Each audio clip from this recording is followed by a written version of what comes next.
Okay, so I started the recording. Well, I missed my introduction, but anyway, I'm Yusuf Girsay, I'm a member of CPUSA, and also on the steering committee of this forum, as well as the U.S. Peace Council, Peace Council. Okay, thank you.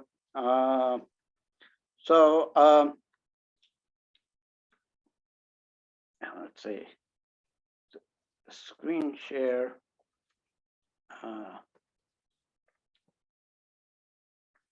Okay, so okay. So the chapter 2 is proletarians and communists, and shows the relation of the Communist Party with the working class. Very important. Okay, I highlighted such relation do communists stand to the proletarians as a whole, and there are the communists do not form a separate party opposed to the other working class parties. They have no interest separate apart from those of the proletariat as a whole. That's very important.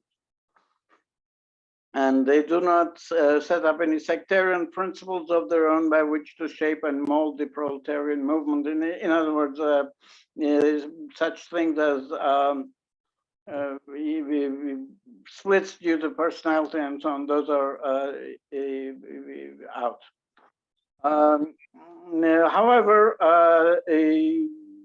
there are the Communist Party, and the talks of the Communist Party doesn't talk of, Marx doesn't talk of separate communist parties for each country. It deals with the issue of countries later on in the chapter. Okay, so what distinguishes the Communist Party from other working class parties? In the national struggle of the proletarians of different countries, they point out and bring to the front the common interests of the entire proletariat independently of all nationality. In other words, they're not sectarian, they're not defend the interests of US, of Turkey or England or what have you. They're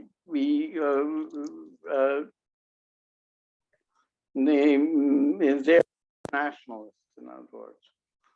In the various stages of development which the struggle of the working class against the bourgeoisie has to pass through, they always and everywhere represents the interest of the movement as a whole.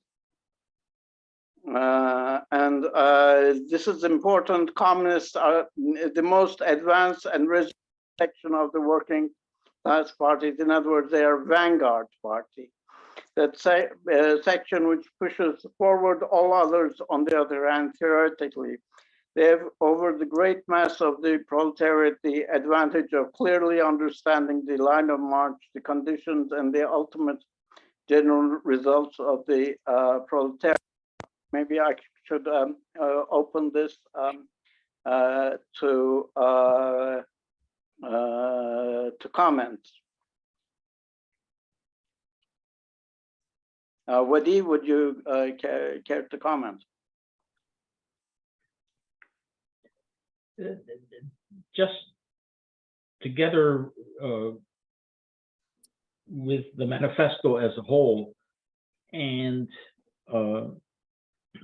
this chapter in particular, just the understanding that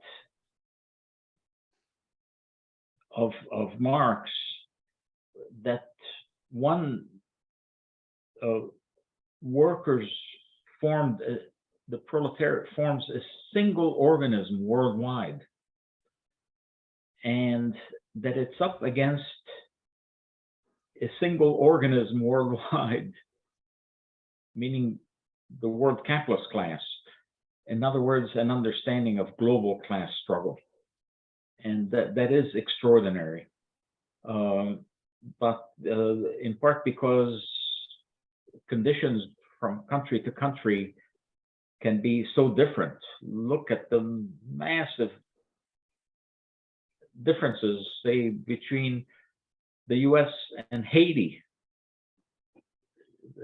which is much closer, say, to Florida than Boston is.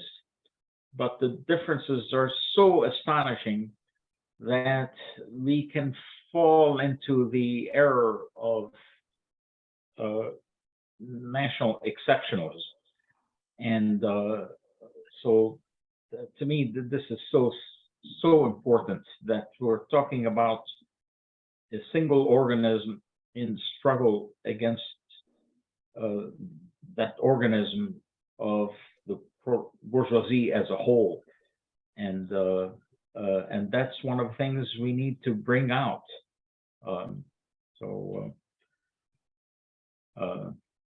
But I'll let you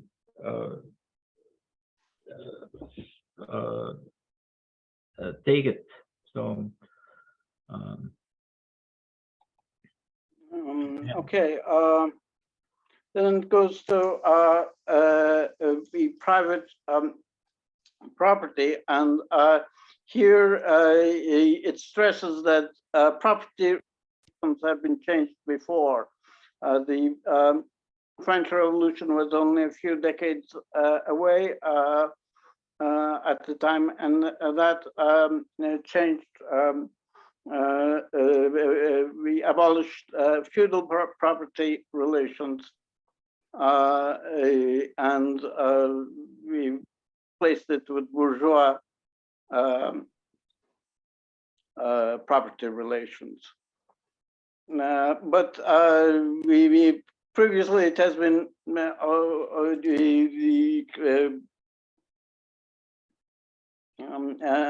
and here, but modern bourgeois private property is the final and expression of the system of producing and appropriating products, that it is based on class antagonism, on the exploitation of the many by the few. And so the communist task is to abolish this.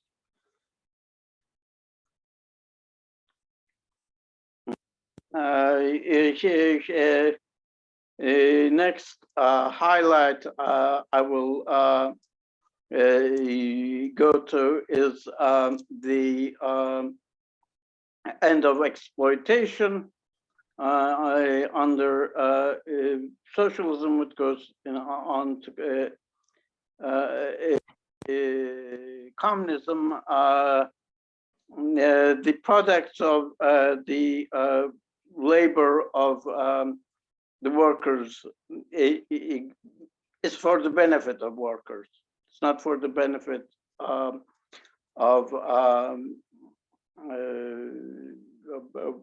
a small class, ruling class, an exploitation class, and so this will end exploitation.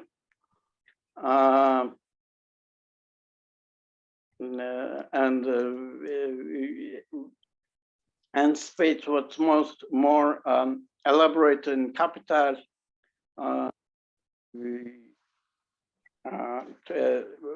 theory of surplus value, and so the means of production, the capital. It's not that your toothbrush will be taken away from you, but what the means of production will be out of private hands. So any would like to elaborate on this section? Woody? Let's look for comments Yes, that's That's right. great. I am. That's what I'm. Yeah, that's nice that you're doing that.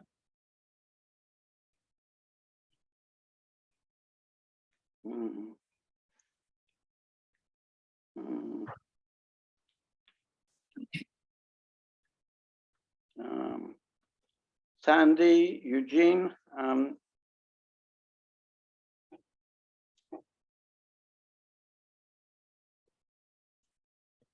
Okay. Uh, uh,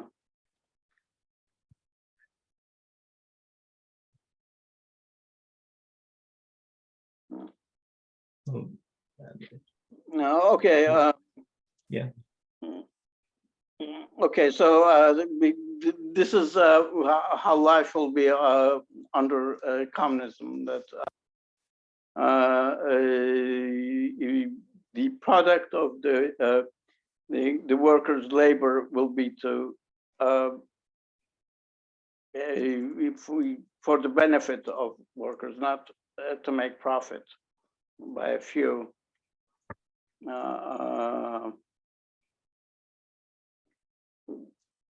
Any comments about this? Again, these are later more dealt with in more depth in his Marx's later writing, but he puts the basic principles on of it. right. I have a question. Yes. So could you talk a little bit about what living labor and accumulated labor are? Well, I think that's I assume by living labor, it's labor power. It's your abilities and so on and so forth. I mean, some of the people have ability to write poetry or to lift things, maybe, or the craft. That's what I and accumulated labor is the sum total of the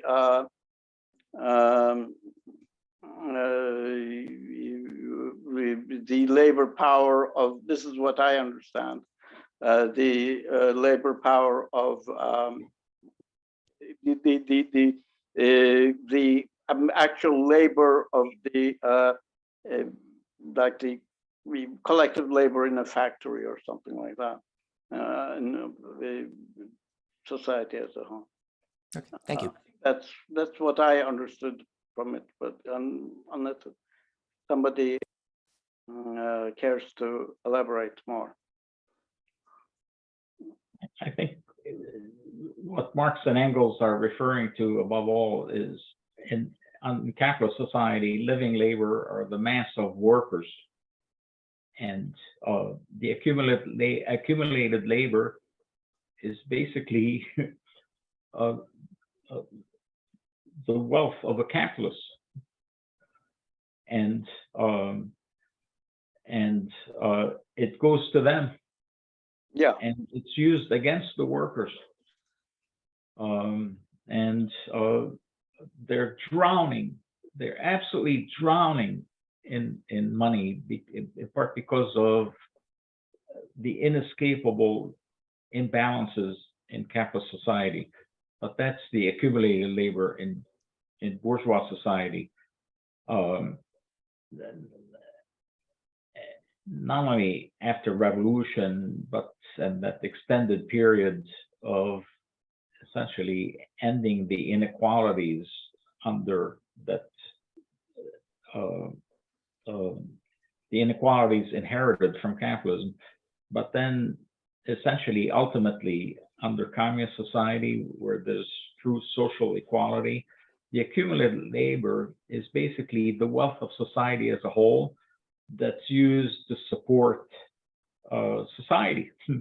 And what Marx and Engels and Marxist theoreticians then emphasized was that essentially the past accomplishments of uh, of humanity. But that accumulated labor is basically used to enrich society as a whole. So, including the individual laborer. So, and that's a huge difference.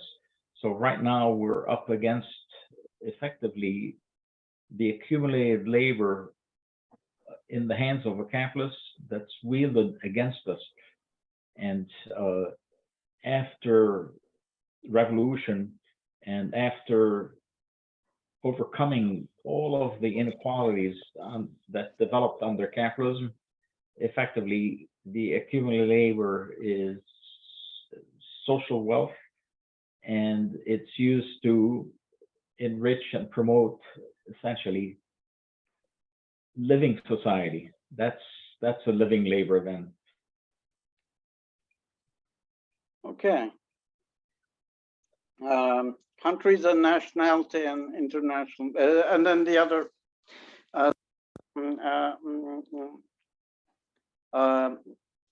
Yes, Tilly, Ruth, go ahead. Yeah. Hey, look, let's not make it complicated, all right? You work for wages, you get paid, you work on a production line. That was one of the first, how do you say, they sent us into a factory to learn, you know, what it's like. That is not necessarily minimum wage, but that's personal, okay? At the same time, you are not paid the value of the labor that you're put in. And that's the, it's that value which is accumulated by capital, you know, by whoever owns that means of production, the individual capitalists or a group or whatever. But the fact is that you're not paid as an individual the value that you put in. That's your personal. The other is the accumulated. And that's what gets used in order to reproduce itself or increase or whatever you want to call it. But it's just, one is the individual, the wage person, and then the other is the, I don't know whether I say person or group or whatever it is that hires you. And that stays true even in socialism. You're hired, but the country or the, you know, a grouping keeps the value that you do not personally put in, okay? And I mean, that's my little piece. I mean, I don't think we need to make it too complicated, but I think that's basically, it's the individual, the wage earner working, and labor means that. It means that number of hours you're putting in. And the rest is through your economic system of creating wealth.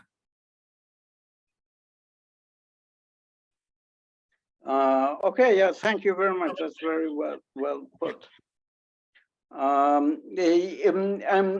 After this, Marx and Engels, they go into answering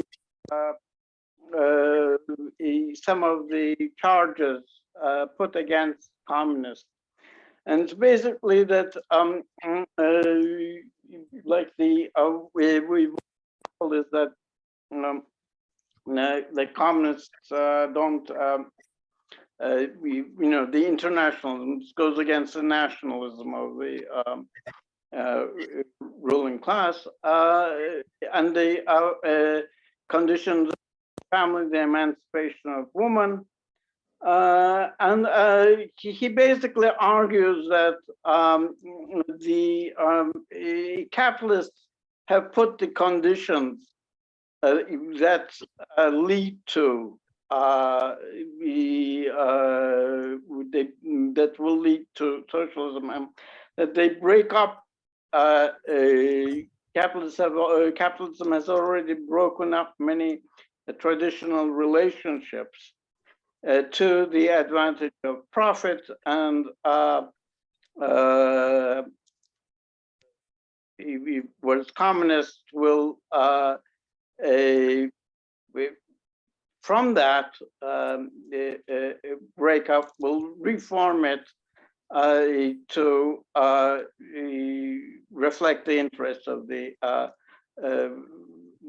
overwhelming population, rather than the interest of the proverbial 1%.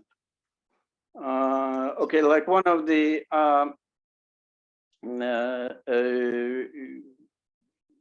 you may have heard it many times that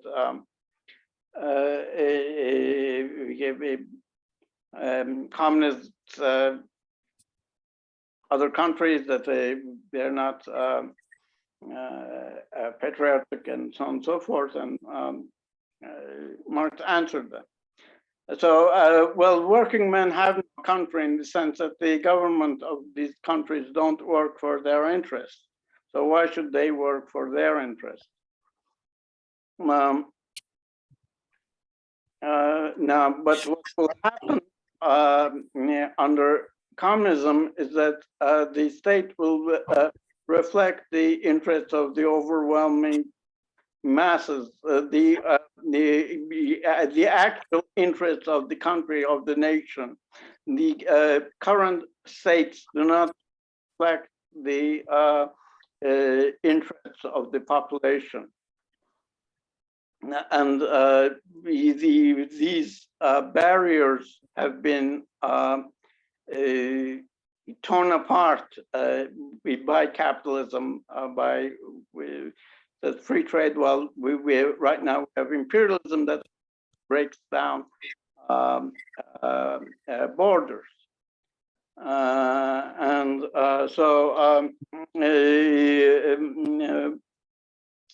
Communists have an international perspective, but are also at the same time patriotic in the sense that they reflect the interests of the overwhelming given country.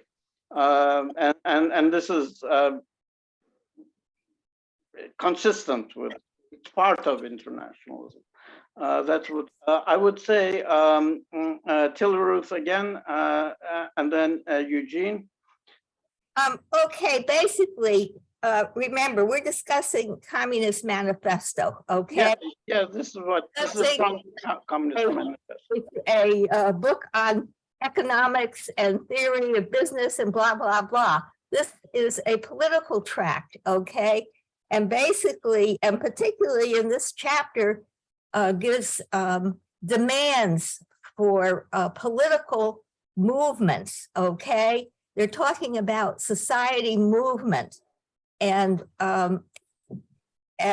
basically that's particularly this chapter lays out a whole bunch of things that we still find critical, you know, like a graduated income tax, that you have free public schools, and then a radical, yes, abolition of inheritance, and yeah, that's basically it's political. That's my point. Yeah, sure. And we need to evaluate this work in that light.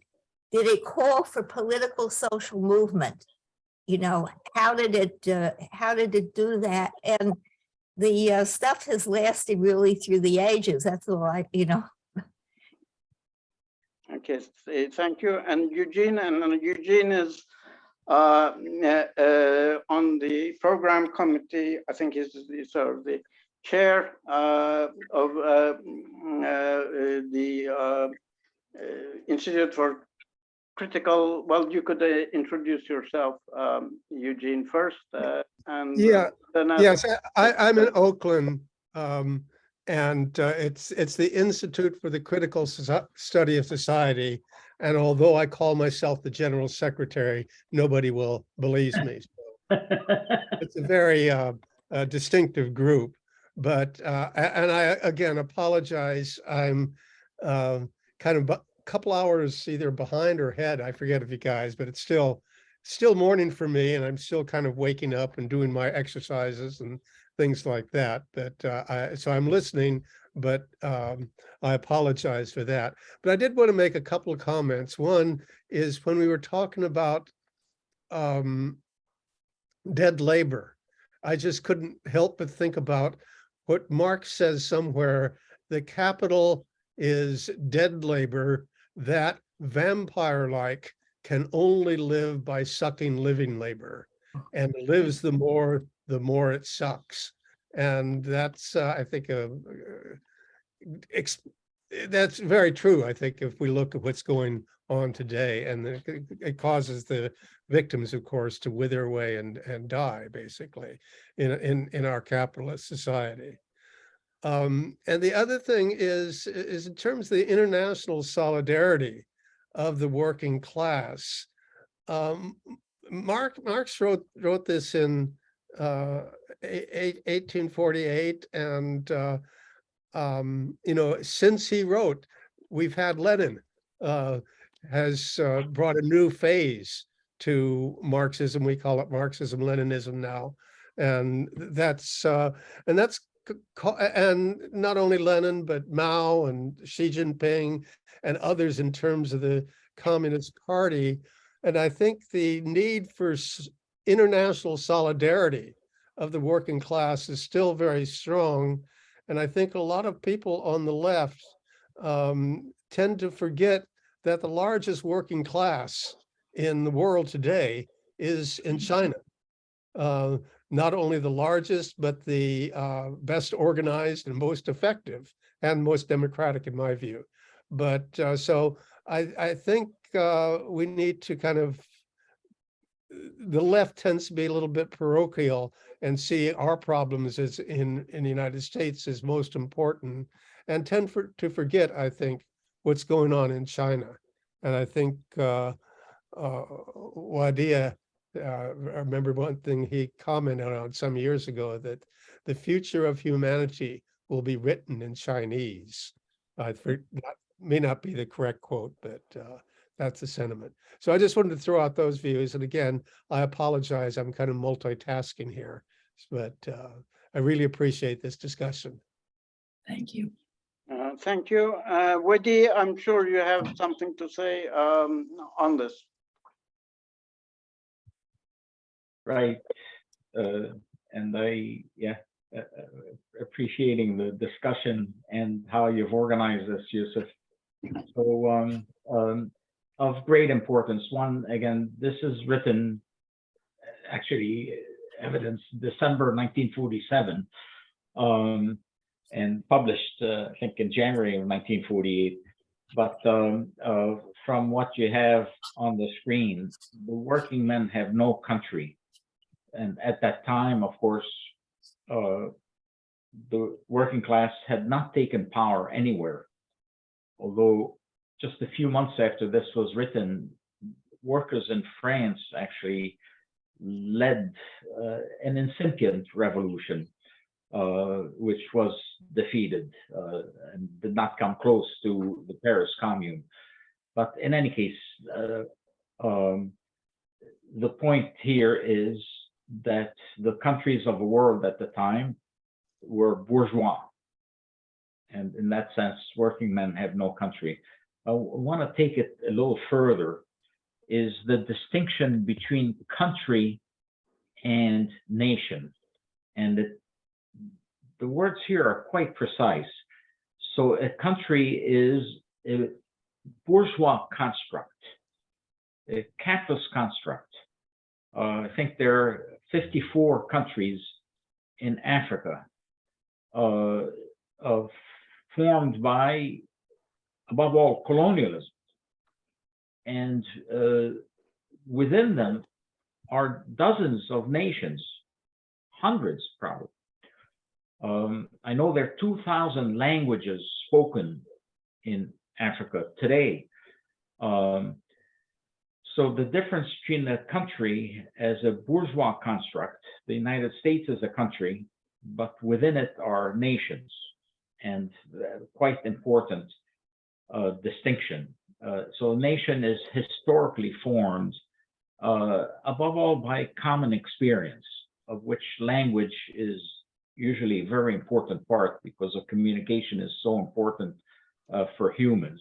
But it's it historically developed,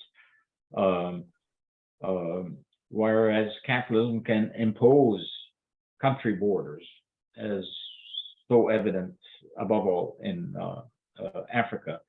But a second point is when Marx and Engels wrote this, capitalism was still rising. It was competitive capitalism. It was still in ascent. It was approximately 50 years, just that, 50 years from beginning of its decline. And so we're now, so the decline is, and we can show it, unmistakably dated to the 1890s. And where I'm going with this is in what Yusuf is highlighting here, national differences and antagonisms between peoples are daily more and more vanishing. But in the period of decline, what's happened is national differences, capitalism just fans the inequality and differences. And one extreme example from right here in Boston, where the center is located, the Federal Reserve in 2015 published a study of differences in wealth, basically among nations within Boston, or what are parts of nations within Boston. And the difference between the median wealth of white households in the in Boston area and that of US Black households was 30,000 to 1. Extraordinary. Approximately $250,000 median wealth of white households, $8 median wealth of US Black households. By US Black, I mean descendants of people who had been enslaved in the United States. Caribbean Black, the inequality was 20 to 1, which is outrageous. But so we see that growth in national differences. And one of the extraordinary contributions, and Jean correctly referred to Lenin's contributions, critical contributions, was on addressing the question of liberation of oppressed nations. So, so that's certainly a correction we would have to make to what's raised here, that national differences are vanishing. Under the decline of capitalism, they have grown, and in a horrible, horrible way. And well, differences. I mean, the borders are becoming, as you know, under domination of imperialism. You know, borders are becoming less relevant because you have these multinational corporations and so on. That's what's called, was a fashionable term in the 1990s, was globalization, as if it was a good thing. It was just a euphemism for imperialism. Whereas true internationalism is based on equality, not the domination of basically finance capital. Let me add that Marx too sensitive to the right of nations of self of oppressed nations. He supported Irish independence and also Polish independence I think during a discussion with comrades and concerning the position of someone, it's a very good position, but incorrect and the incorrect on Poland, and this was very important for Marx that this person neglected to support the operation of Poland, which was divided between Germany and Imperial Russia, mostly by Germany.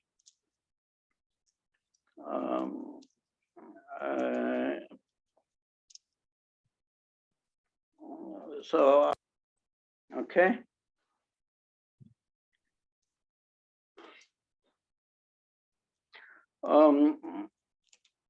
When speaking of revolutionary ideas, that well, Marx repeats this elsewhere.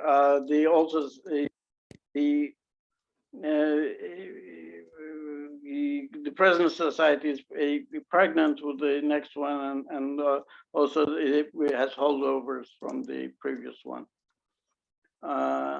But they change as it is the material conditions. They change and the means of production that create new ideas.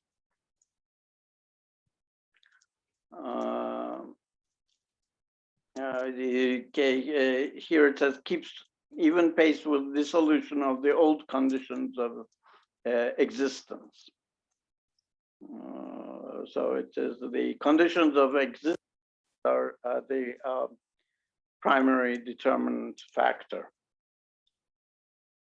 Towards the end, this is what Comrade Teixeira mentioned, a concrete a plan of action and a concrete set of demands are articulated. Abolition of property in land and application of all rents of land to public purposes. Heavy graduates, that's what was mentioned, inheritance, and centralization of the finance system, communication, transport, which was mainly the railroads were in question. Railroads were a big industry. They still are. Railroad strikes with the labor railroad, the workers' movements in Britain and United States. An extension of factories and instruments of production. States. Some of these are maybe transitional demands to communism.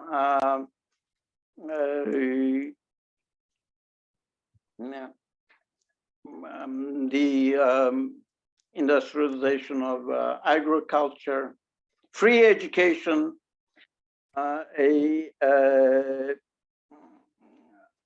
so that has been a great accomplishment of the socialist countries and of socialism. So maybe any comments on these on this program, concrete program at the end. Towards the end, there's one more paragraph. Wadi? Oh, I mean, I love that they developed this, and this was quite cautious on their part in terms of not wanting to make overly precise predictions as to what would follow. But nevertheless, there's something so tremendous about this. And just would like to point out one of the errors or weaknesses of the Paris Commune was the failure to seize control over credit. Point 5 in this program. And what that did was to leave control over the National Bank, the Bank of France, in the hands of the bourgeoisie. And that allowed it to mobilize the forces to defeat the commune. So that was one of the great weaknesses. Another was around land and the failure to address the interests of the peasants that still form the majority of the population outside the cities.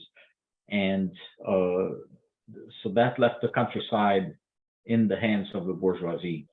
And Lenin really develops these points, and it becomes crucial in the process of the victory of the Russian Revolution. So, but something of considerable interest in terms of developing the strategy and tactics to move forward is Marx and Engels pointing out the importance of communications and transport. And in many ways, crucial in the struggle against world capitalism are the Communication and Transport Workers Union federations. And they are among the most advanced and most militant out there. This is reflected, say, in the railroad workers' strikes going on in Britain right now. But in addition, internationally, transport workers have really developed an international federation. And that's one of the great accomplishments of the working class. And so that struck me that they pointed this out. And then, not least, immensely important, again, considering how reluctant they were to go into details, but the point about, in point 7, the improvement of the soil. So their awareness of the environmental destruction, essentially under exploiting societies, but immensely accelerated under capitalism. And so that is seemingly very particular point, improvement of the soil. And ecologists will tell you today the destruction of the soil in many ways is possibly even more threatening to humanity, immediately threatening, than the disruption of climate. So so that also really struck me, those words, improvement of the soil. So I'm in love with this book. So anybody else would like to comment?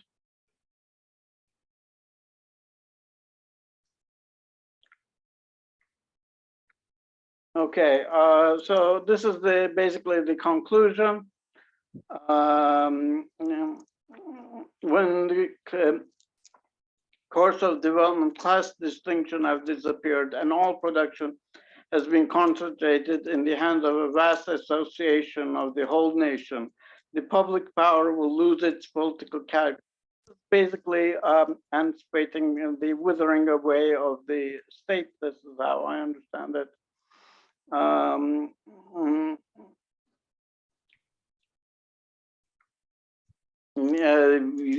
The stage of socialism, it goes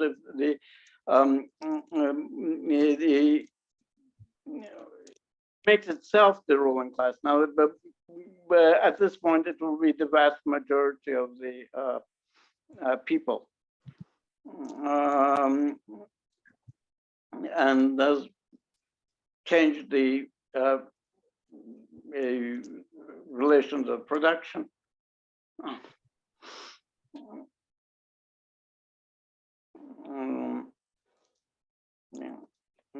And this will lead eventually to basically a classless society, stage of communism. And in place of the old bourgeois society with its classes and class antagonisms, association. The free development of each is the condition for the free development of all. And I think that's really wonderful, and that's a wonderful conclusion to this chapter.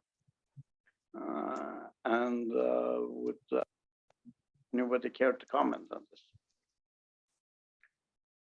Let me add to Wadi's comment previously, backtracking. Yes, let me add the Connecticut district of the Communist Party recently honored the transport workers union. He came to our event where we present these awards and made a very moving speech.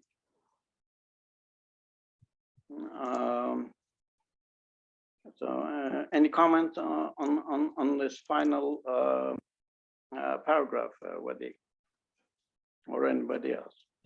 Yeah. So you see, again, how closely Lenin studied this and how extraordinary the insights of Marx and Engels were in terms of elucidating about this mystery of the state.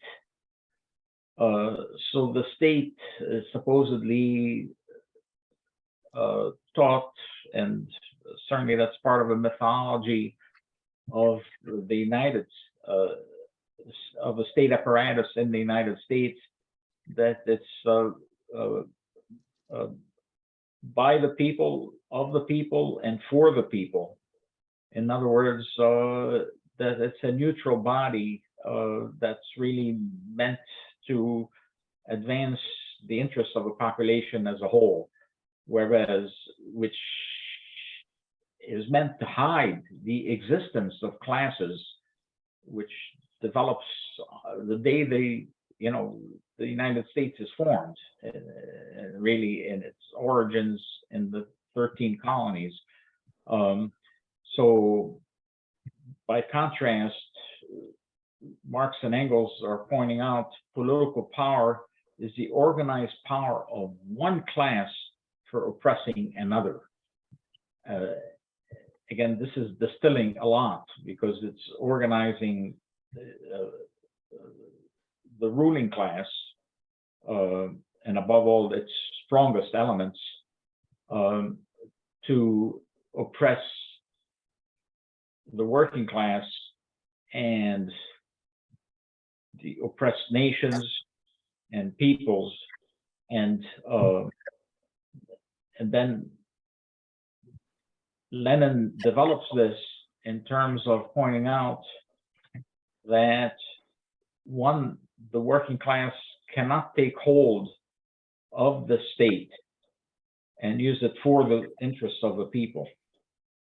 That this is an instrument, a historically developed instrument of the ruling class, and that has to be destroyed, and that an instrument of the working class has to be built. And this is really what we're taking up with the next book that we'll be reviewing in coming weeks, State and Revolution. So absolutely extraordinary in my mind to have developed that insight, which then Marx and Engels really develop over the next 35 years for Marx till his death in 1883, and 47 years in the case of Engels, dies in 1895, I believe. So where they also developed the insights into the rise of the family, into recorded history and the rise of classes, but absolutely extraordinary summary. So building on the work of Hegel above all, in other words, of the struggle of the bourgeoisie against feudalism, and which helped set the stage for the rise of the struggle of a working class against capitalism. Tillerith, please. Yeah, again, this is a discussion of a pamphlet, essentially. This was a pamphlet for organizing, and some of the stuff in here is absolutely extraordinary. You talk about preservation of the land. What is it? Point 8, equal liability of all to labor, establishment of industrial armies, especially for agriculture. The concept, but this is an organizing tool, okay? Talk about organizing. Hey, at the center a few times, I had to sell books for the center, Marxist stuff, to geology seminars, and they bought our books and etc.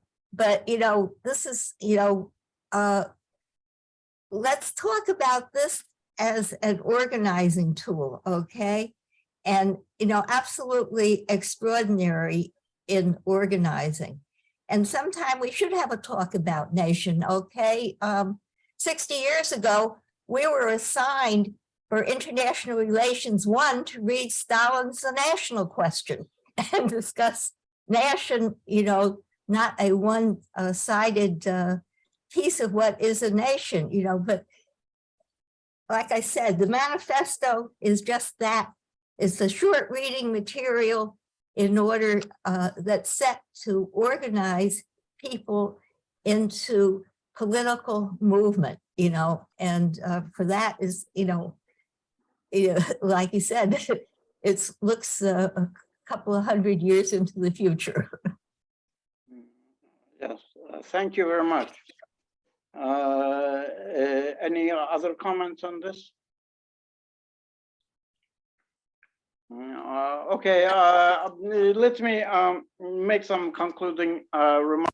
It is very remarkable, and it's still relevant today. Now, this is Marx says that these are not things that were imposed or invented. These came out of the proletariat, from actual concrete experience. And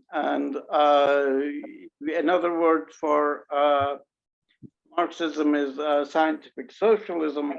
It's a science, and as science, it's also developed. But some of the bedrock remains. Similarly, in physics, although we have relativity and quantum mechanics, and who knows, maybe string theory, we still teach freshman physics students Newtonian physics, and a grueling year at that. So because the basic concept, although new observations have come about, and we're able to explore new domains microscopically and macroscopically, there is a basic thing that remains, and this is true of Marxism. To say that it's dead or antiquated is absolutely false, and because it's a living science, Many theorists have contributed as new conditions arose and new observations have taken place, such as Lenin, Mao,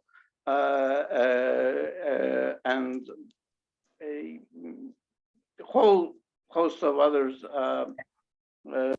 I think we should also bear that in mind. It's a living thing. But this is the bedrock that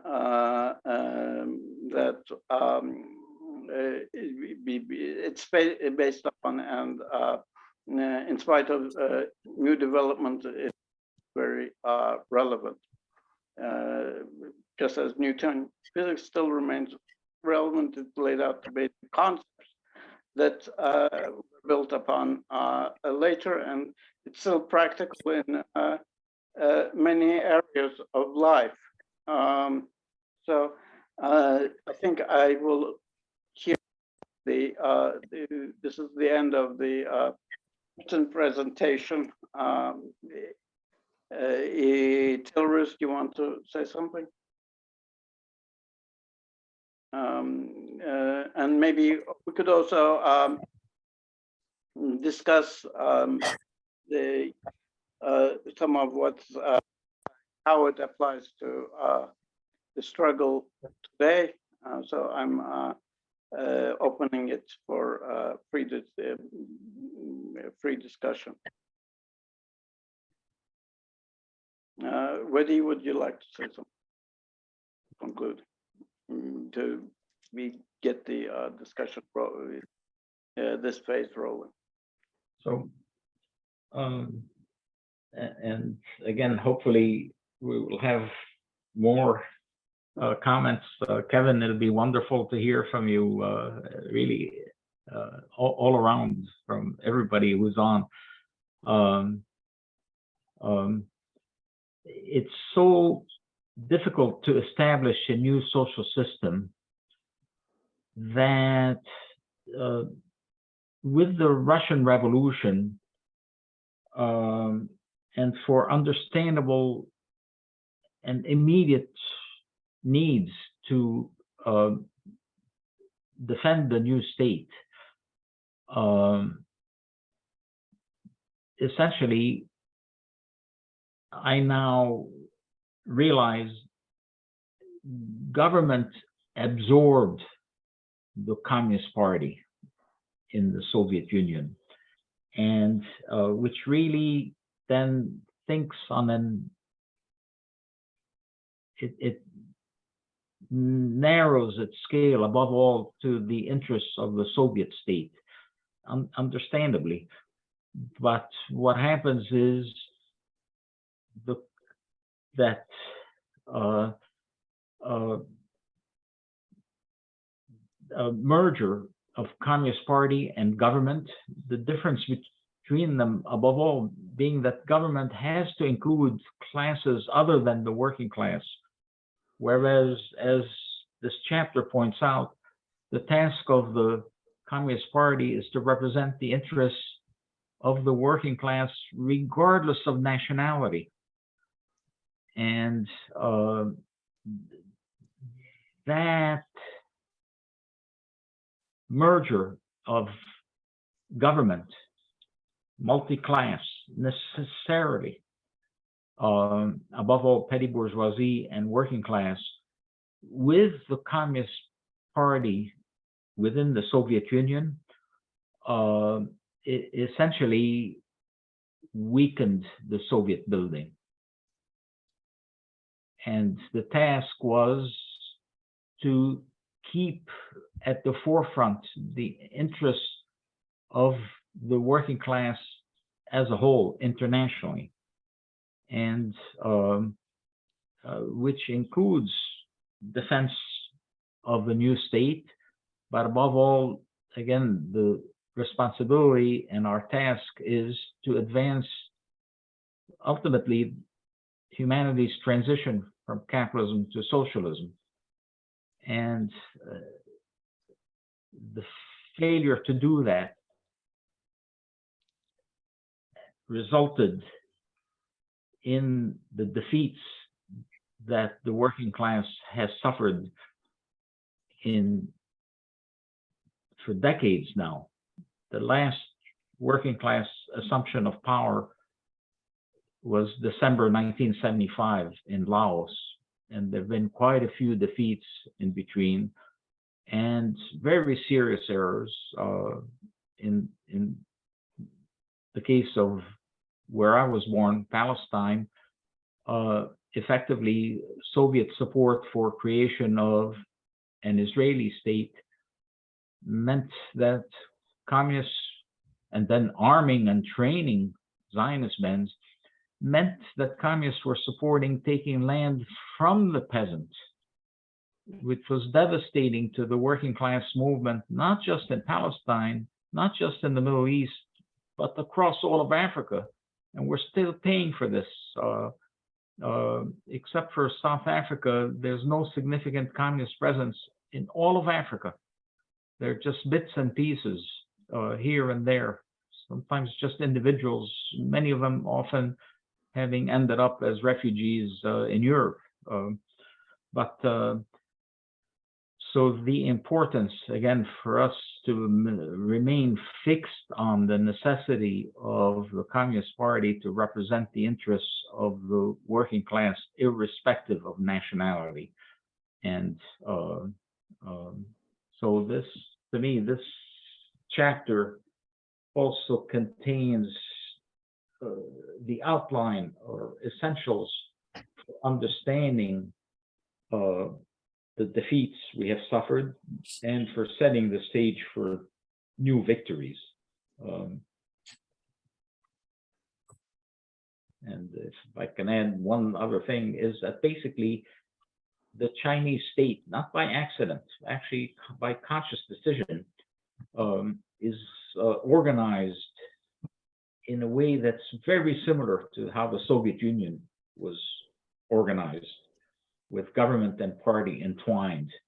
But and that's a very real problem. And but I'll let it pass. And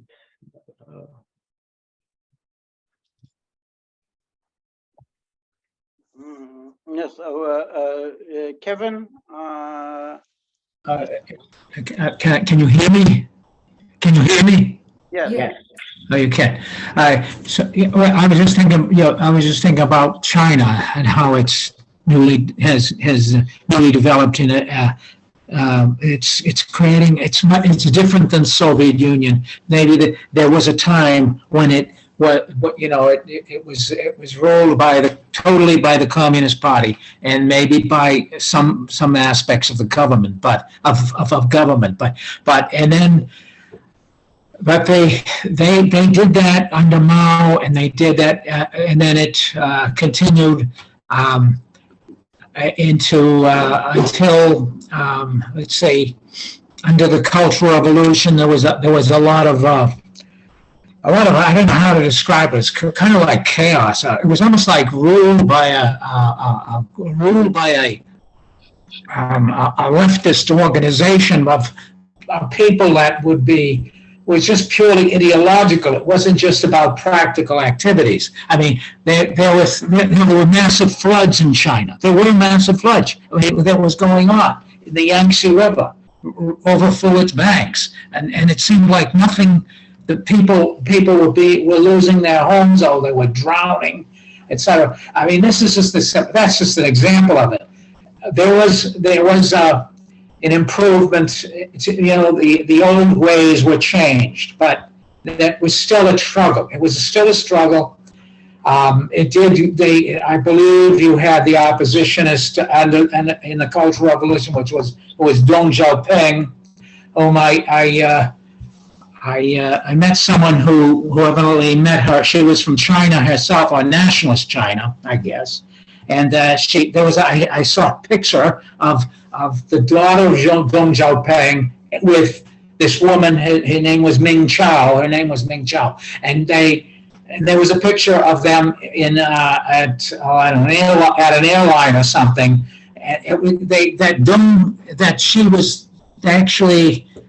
They were able to have communication between Malaysia. And I guess her husband worked for Malaysia. But that's besides the point. I'm getting off the track.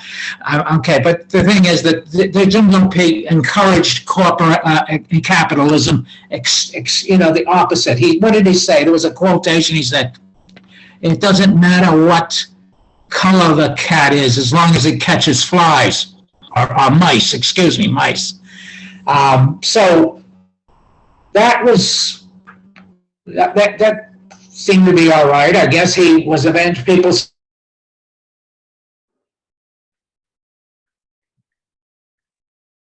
Yeah, maybe to turn off. We can't hear you, Kevin.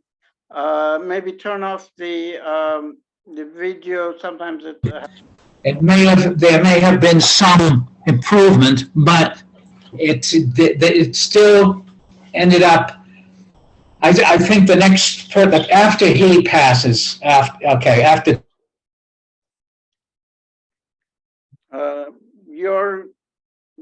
We can't hear you now. Yeah. Yeah, Weddy, yeah. I think again, Kevin's made quite His notion of this two systems and one country seemed to be another way out of exploitation. There was more development, improvement of lives. Yes, there were dangers, but then you had people who are billionaires who are now being asked to join the Communist Party under Xi Jinping. I was a Xi Jinping. There was an improvement, but there was still. There's still a fear. I mean, the Communist Party is still there. There is a socialist system of kind of welfare, a kind of I don't know how to describe it, almost like a New Deal under Roosevelt. It was very similar to that. And then you have this notion of economic development under capitalism, sort of. You have it there. They work together. But the only thing I'm concerned about is that the people who are the billionaires or the wealthy in the Communist Party of China could eventually transform China into something different, could become more capitalist than it is.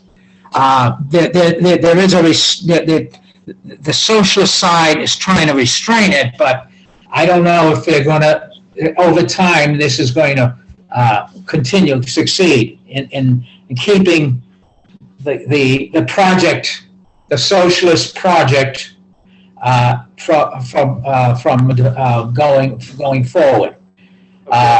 So that's it. That's all I'm going to say about it right now. Yeah. Maybe Weddy, you might make some comments about this. Yeah. So, what I think Kevin is struggling with are the problems of establishing a new social system while maintaining the movement, the transition of humanity from capitalism to socialism. So almost as soon as the Soviet Union was formed, Lenin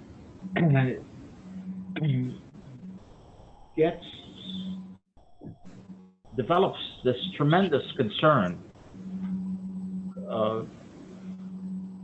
presented as concern about bureaucracy. In retrospect, the concern was, or what the bureaucracy was reflecting, was the fact that of necessity it drew from essentially the exploiting classes who had the skills from literacy to engineering to managing and So Lenin, on the one hand, warns about this, and another response of his was to move to form the International. In other words, to protect and develop the Communist Party, one party worldwide. And so you see Lenin trying to balance the interests of the new state with the interests of the international working class. So immensely, again, difficult, but there's reason for optimism, cautious optimism about China, and I'll try to get back to it. And I think that's a very wide topic, I think. Oh, it's huge and critical, and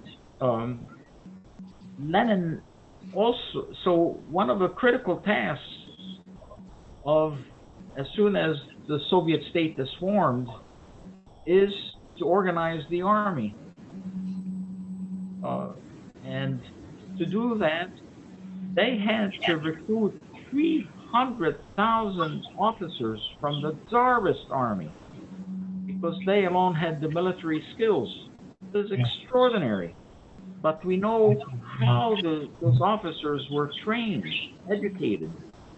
And to counter that, essentially, there was the formation of commissars, both to keep these officers under check, but also to train in class understanding the soldiers who came from the working class, but above all from the peasantry. To the other important task of government is to organize the economy. And as I said earlier, primarily its leading lights are taken from the old exploiting classes, including the intellectuals, but the business owners at every level. Nevertheless, Lenin kept emphasizing that, warning against those who thought were forming communism or even socialism, that we have to develop the productive forces, often placed as electrification. That, you know, we can start talking about socialism when effectively the Soviet Union is modernized and everything is electrified. Deng Xiaoping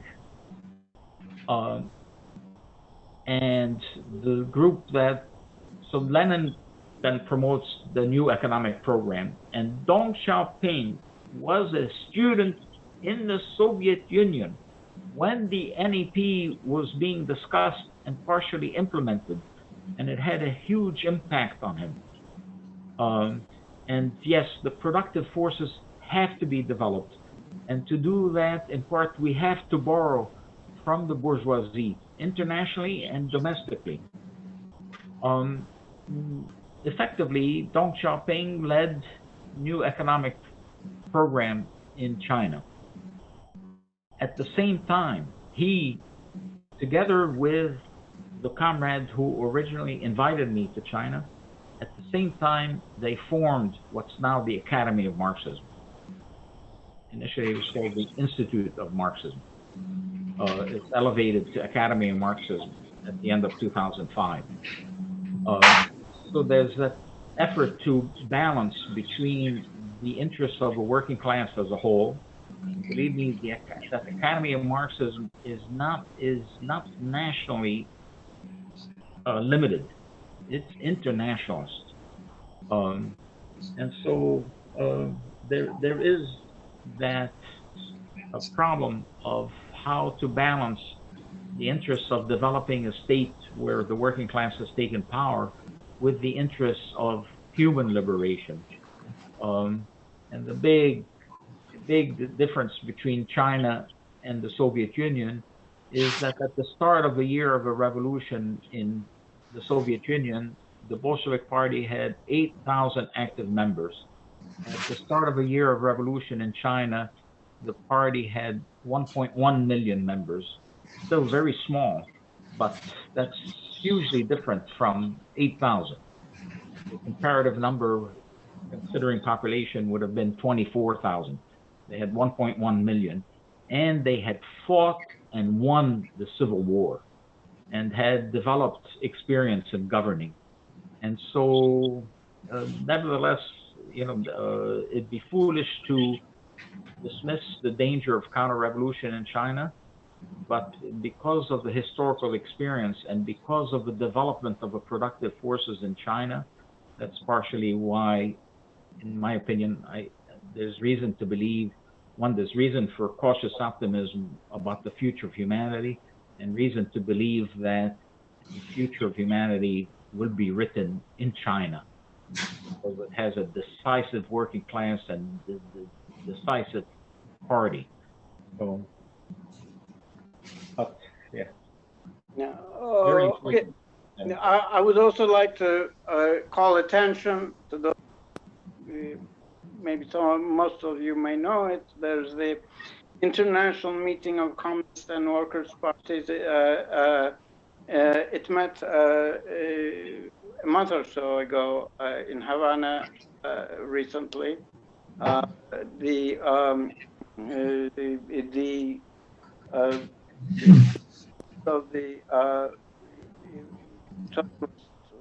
remaining socialist countries are represented, and just about for the important, significant countries like Brazil, Canada, Britain, France, etc. They are all represented. Turkey is represented by the Communist Party of Turkey, as well as also the Labour Party. MF is also. So it's more of a collective than all parties are somewhat quite equal. Collective decisions are made, and just about everybody has to agree. Consensus is sought. It's not a central in that, but it's still very important. Okay, as we draw to a close, let me announce February 12th in the Sunday morning at the Marxist Library that Eugene here shares. I will talk about Joseph Stalin's Marxism and problems of linguistics, and I will also touch upon the linguistic policies of the worker state, and also some other left movements. Wadi, maybe Eugene, maybe you might want to, and then I'll have Wadi talk about our future programs. Eugene here from our fraternal organization may like to make some announcements. Well, thank you, Yusuf. Yeah, we're looking forward to your program, and we do put out a weekly announcement. We have a schedule.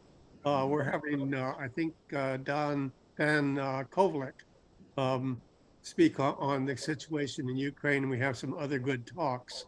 And I would urge people to sign up for our weekly email reminders. And people can do that if they log into our website, which is icssmarks.org. And if you log in there, the first thing that'll happen is they'll throw up a invitation to sign up for our email. So that's the best way to get the login information for your talk, Yusuf. But you've been sending out that information very faithfully, and we appreciate doing that. And so, yeah, and thank you very much. And we're looking forward to that. And we did get your blurb and everything, so that should be in our latest email announcement. Yes, I noticed the announcement in your latest. Oh, good. Thank you very much. Wedi, maybe you could think about the future programs of the CME. Right. Something about the CME. So we're approaching, we'll be approaching the 50th anniversary of the founding of the CME. And Billy was among those present at the time, and has remained absolutely faithful to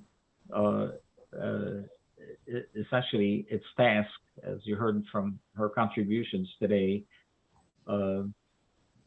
Next week, we have the closing chapters of the manifesto, 3 and 4, presented by the YCL in Boston, which has grown in an extraordinary way in the past year. Look for the announcement, because the key organizer from the YCL is in Colombia, and where he hails from, and has communicated that he might be delayed in returning. So, but look for confirmation in the next few days of the closing chapters on the manifesto, but currently scheduled for next Saturday, but it may have to be delayed 1 week. And then we'll start with a series on state and revolution, which builds on the manifesto and the tremendous experiences that followed the publication of a manifesto. And this is by Lenin. And in my opinion, as important as all of Lenin's works are, none is more important than State and Revolution. So we're hoping to have an event on Paul Robeson's 125th anniversary of his birth. And we'll plan to organize this with the help of Bonnie Weiss, who is active around Nebo Proctor Marxist Library and very active around the Paul Robeson and the Paul Robeson Museum in New Jersey. And then Steve Ravelak, who had to leave just a few minutes ago, will likely make a presentation on the housing crisis and its roots. And so those are among events under planning right now. Thank you. Sandy, would you like to say something? No, I think we're done, if I'm not mistaken. Okay. Thank you, everyone.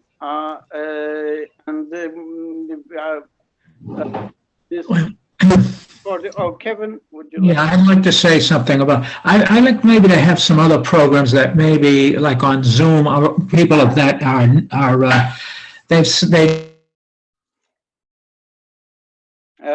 Kevin, can't hear you. Your computer may be playing games, and so you suddenly, we lost your voice. That happened before too. He has read Marx, and he considers it quite useful. It's a very useful book, but he has not become an advocate of communism. He's also a minister. That's he's a Presbyterian minister, and Who is this, Kevin?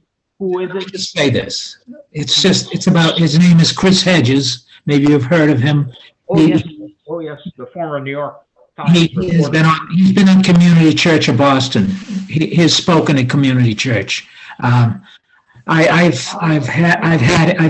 been listening to him at certain times, but he seems to be a very knowledgeable man about Marxism. I don't know if he knows anything about Lenin, but he knows quite a bit about Marx.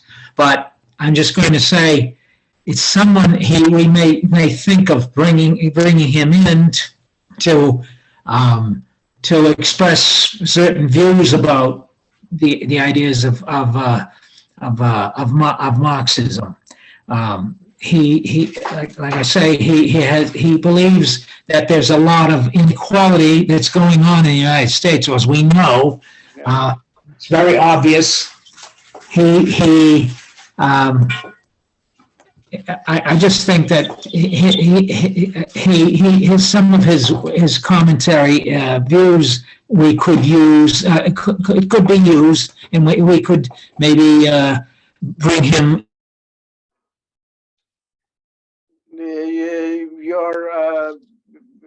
Can't hear you. He backed off. Yeah, anyway, okay. All right, well, thanks. That's it. Okay. Okay. And also, I'd like to recognize especially our at least one international guest here from a far off zone. Thank you very much for coming. Oh, okay. Into that. And Woody, maybe final short. Okay, and I think we are. We'll call it. Thank you. Yep. Thank you, everybody, for joining us today, and we'd like to see you next Saturday. Okay. Bye. Bye. Thanks, everyone. Good program, good discussion. Bye, Gene. Thank you. Bye.